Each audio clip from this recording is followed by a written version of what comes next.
اچھا، جس طریقے سے اگر ہم سی پیک کے حوالے سے بات کریں، سی پیک بھی ایک بہت بڑا پروجیکٹ ہے جس کے تحت ہماری معیشت کو بڑا اچھا استحکام ملنے جا رہا ہے۔ اس میں بھی ہم نے متعدد بار مختلف طرح کی مشکلات دیکھیں، رکاوٹیں پیدا کی گئی ہیں۔ کیا سمجھتے ہیں کہ جو پاکستان اور سعودی عرب کے مابین یہ معاہدہ ہوگا، اس میں بھی آنے والے وقتوں میں کسی طرح کی رکاوٹوں کا خدشہ ظاہر کیا جا سکتا ہے؟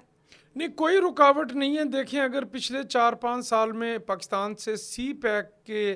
تحت جو ترقیاتی پروجیکٹ لگے ہیں، پاور پلانٹس لگے ہیں، موٹر ویز بنی ہیں، ہمارے تعلیمی ادارے بنے ہیں، تو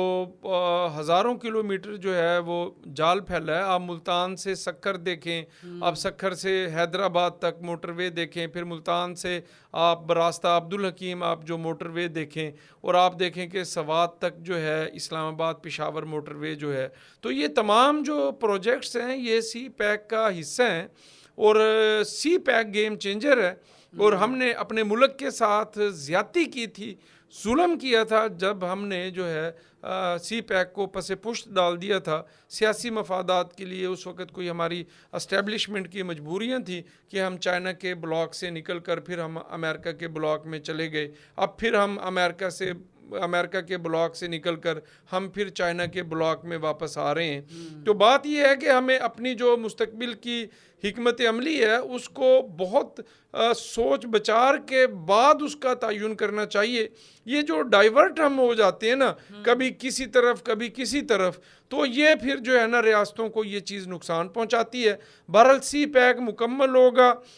چائنا اس خطے کا بلکہ پوری دنیا کا جو معاشی طور پر سپر پاور ملک ہے، یہی سی پیک آپ دیکھیں گے کہ انڈیا تک جائے گا، سعودی عرب تک جائے گا، رشیا تک جائے گا، اور یہ چائنا اس خطے کے تمام ممالک کو جو ہے سی پیک کے ذریعے جو ہے وہ آپس میں جوڑ دے گا۔ آپ دیکھیں گے کہ ایران اور سعودی عرب کی آپس میں کتنا تناؤ تھا، ان کی آپس میں سفارت خانے بند تھے اور بہت معاملات کشیدہ تھے، لیکن دیکھیں کہ چائنا نے ایسا کردار ادا کیا ہے کہ انہوں نے ایران کی سعودی عرب کے ساتھ جو ہے وہ سفارت خانے کھل گئے ہیں، ان کے تعلقات آپس میں بحال ہو گئے ہیں۔ تو امریکہ جو ہے اگر پوری دنیا پر حکومت کرنا چاہتا ہے تو اس ضروری یہ ہوتا ہے کہ جو آپ کا اپنا خطہ ہے، جو آپ کا ہوم گراؤنڈ ہے، وہاں پر آپ کی جو ہے یہی چیز ہمیں فائدہ دے رہی ہے کہ چائنا کو ہماری بہت اشد ضرورت ہے،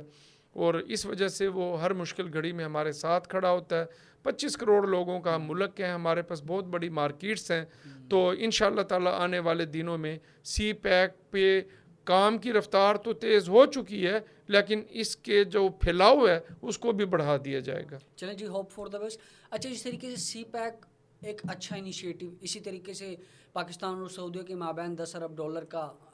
جو ہے یہ اپنے مراحل میں جا رہا ہے، وہ اب اس کے ساتھ ساتھ ایک اور بھی اچھی خبر یہ سامنے آ رہی ہے کہ پاکستان کی کرنسی کو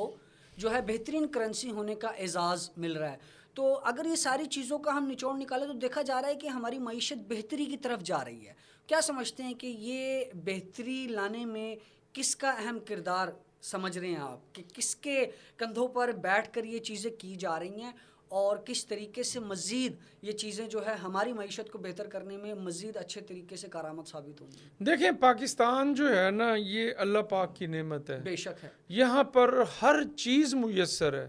ہم معدنی ذخائر سے مالا مال ہیں، ہم ایگریکلچر زراعت ہمارا بہت بڑا شعبہ ہے، ہمارے پاس بڑے ہائی کوالیفائڈ جو ہے وہ انجینئر موجود ہیں، ہمارے پاس برینز ہیں، لیکن ضرورت اس چیز کی ہے کہ انیشیٹ کس نے کرنا ہے۔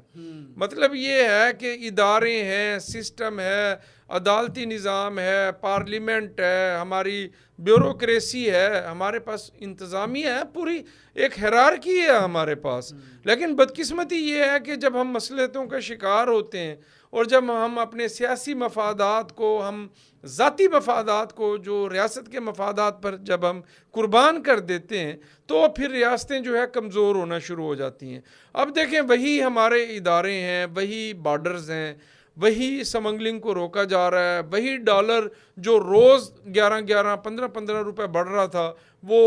اسی طرح نیچے آ رہا ہے۔ آپ دیکھیں کہ اشیاء خورد و نوش کی قیمتوں میں کمی آ رہی ہے، جو ذخیرہ اندوز ہیں، جو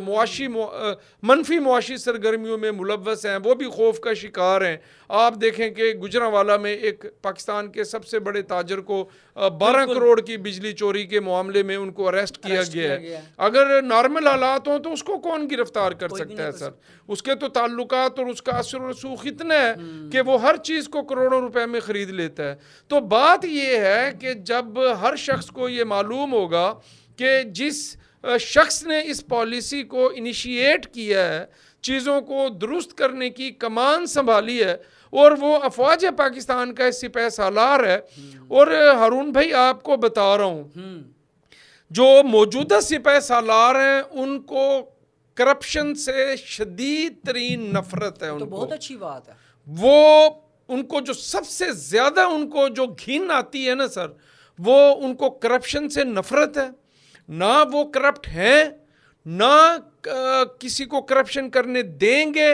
اور وہ اس معاملے کو جڑ سے اکھاڑ پھینکیں گے۔ میں بہت عرصے سے بات کر رہا ہوں۔ دیکھیں یہ وہی سپہ سالار ہیں، جب وہ D G I S I تھے تو انہوں نے عثمان بزدار کے دور حکومت میں جو عمران خان کی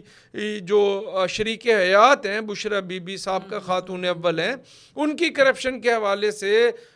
فرا گوگی کی کرپشن کے حوالے سے جو انہوں نے رپورٹ پریزنٹ کی تھی، عمران خان کو ناگوار گزرا، انہوں نے اسی دن ان کو بطور D G I S I ان کو عہدے سے ہٹا دیا تھا۔ ان کو پتہ تھا کہ اگر میں یہ رپورٹ پریزنٹ کروں گا تو مجھے اس کو فیس کرنا پڑے گا اور وزیر اعظم کو یہ ناگوار گزرے گا۔ انہوں نے کوئی کمپرومائز نہیں کیا، تو وہ ڈی جی ایم آئی رہے ہیں پاکستان کے، وہ D G I S I رہے ہیں، اب وہ آرمی چیف ہیں۔ وہ بہت جو ہے نا اپرائٹ پرسن ہے، اور وہ مطلب آج کی آپ کو اطلاع میں دے رہا ہوں، آپ کو خبر بریک کر رہا ہوں کہ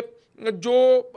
پچھلے 10-15 سال سے ہمارے بارڈرز کے تھرو جو ہے سمگلنگ ہو رہی ہے، جس میں کھاد ہے، چینی ہے، اشیاء خورد و نوش ہیں، جو چیز پاکستان کے اندر آ رہی ہے اور جو پاکستان سے باہر جا رہی ہے، اور ان چیزوں کی پاکستان میں جو ہے وہ قلت پیدا کی جاتی ہے، پھر یہاں کے مافیاز جو ہے ان کو ذخیرہ کرتے ہیں، پھر عوام کے لیے جو ہے وہ تنگی پیدا کی جاتی ہے۔ آج چند سیاستدان اور جرنیلوں کے نام جو ہے سپہ سالار کو پیش کیے گئے ہیں، اور ان کو مکمل ایویڈنس کے ساتھ رپورٹ دی گئی ہے کہ افواج پاکستان کے سابقہ اور حاضر سروس جو افسران ہیں ان کے یہ نام ہے اور یہ سیاستدان ہیں۔ یہاں ایک اور بہت بڑی آپ کو خبر بریک کر رہا ہوں کہ ہمارے جو چیئرمین سینٹ ہیں جن کا نام صادق سنجرانی ہے، وہ بہت اثر و رسوخ والے آدمی ہیں، وہ اسٹیبلشمنٹ کے انتہائی قریب ہیں۔ ان کے بارے میں اس وقت یہ رپورٹ پریزنٹ کی گئی ہے کہ وہ بلوچستان کے جو معدنی ذخائر ہیں، جن میں بالخصوص کاپر ہے اور جو آئرن ہے، وہ ٹرک کے ٹرک وہاں سے رشیا اور افغانستان سمگلنگ کر رہے ہیں۔ تو بات یہ ہے کہ اکراس دا بورڈ بے رحمانہ بلا امتیاز کوئی شخص آپ کے کتنے ہی قریب کیوں نہ ہو، اگر اس نے جرائم کیا ہے تو جب تک آپ اس کو کٹہرے میں نہیں لائیں گے، عبرت کا نشان نہیں بنائیں گے، تو معاملات تیزی کے ساتھ آگے نہیں بڑھیں گے۔ آپ نے بالکل بڑی خوبصورت اور بڑی ہی اہم بات کی ہے کہ جس طریقے سے معیشت کو بہتر کیا جا رہا ہے، اور خاص طور پر جو یہ سمگلنگ کے معاملات ہیں، اس کو روکنے کے لیے جو اقدامات کیے جا رہے ہیں یقیناً بہت ہی زیادہ خوش آئین ہیں۔ ہم امید کرتے ہیں کہ آنے والے وقتوں میں ہمارے ملک کی معیشت مزید بہتر سے بہتر ہوگی۔